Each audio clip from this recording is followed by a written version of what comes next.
Un projet de candidature commune pour l'organisation de la Coupe d'Afrique des Nations 2029 par les deux Congos serait en gestation. Dans une déclaration relayée par les médias congolais, Didier Boudimbu, le ministre des Sports de la République démocratique du Congo, a exprimé l'intention de son gouvernement, avec celui du Congo-Brazzaville, d'organiser la Coupe d'Afrique des Nations en 2029. Avec mon homologue du Congo-Brazza, nous sommes déterminés à pouvoir organiser la CAN 2029.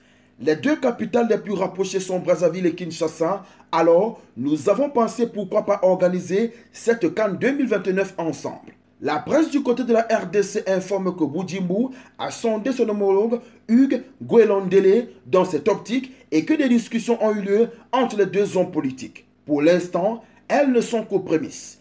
Mais dans les deux pays, le scepticisme l'emporte sur l'optimisme. Principalement à cause des stades aux normes internationales qu'il faille construire dans un délai vraisemblablement restreint. Cette disparité entre les deux pays pose un défi logistique majeur, d'autant plus que les infrastructures sportives doivent répondre à des standards élevés pour accueillir une compétition de cette envergure. Les gouvernements congolais devraient donc investir massivement pour moderniser ces stades et s'assurer qu'ils puissent accueillir des matchs dans les meilleures conditions possibles. À l'heure actuelle, la République démocratique du Congo dispose de 3 enceintes conformes selon la Confédération africaine de football.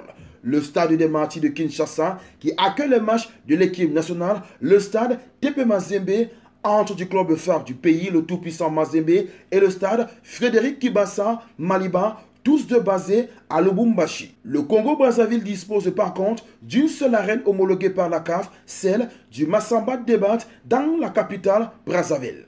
Les lourdes exigences imposées par la CAF pour abriter une CAN n'a pas entamé la volonté des autorités de travailler ensemble. Un état de choses qui offre un potentiel considérable pour la réalisation de ce projet.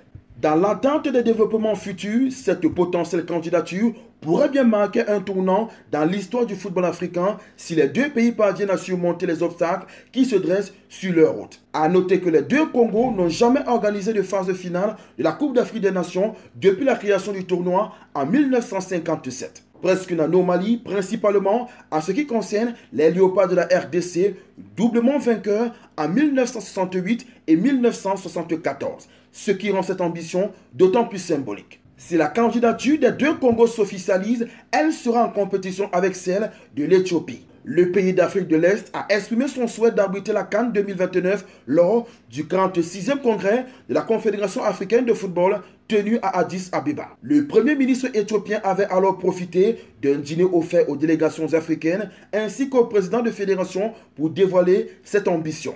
Ainsi, Abiy Ahmed a insisté sur le fait que l'Éthiopie dispose d'infrastructures et des ressources nécessaires pour accueillir une compétition d'une telle envergure. Il a également rappelé l'histoire footballistique de son pays, souligné son rôle dans le développement du football africain. Une candidature qui a peu de chances d'aller au bout en 2029. En effet, avec la politique de rotation dans l'organisation de la Coupe d'Afrique des Nations, il est peu probable de voir une CAN en Afrique de l'Est 2 ans après l'avoir abritée via l'Ouganda, le Kenya et la Tanzanie. On n'oublie pas la devise, likez, commentez, partagez et abonnez-vous pour les nouveaux. On Sport TV, la chaîne référence de l'actualité sportive africaine.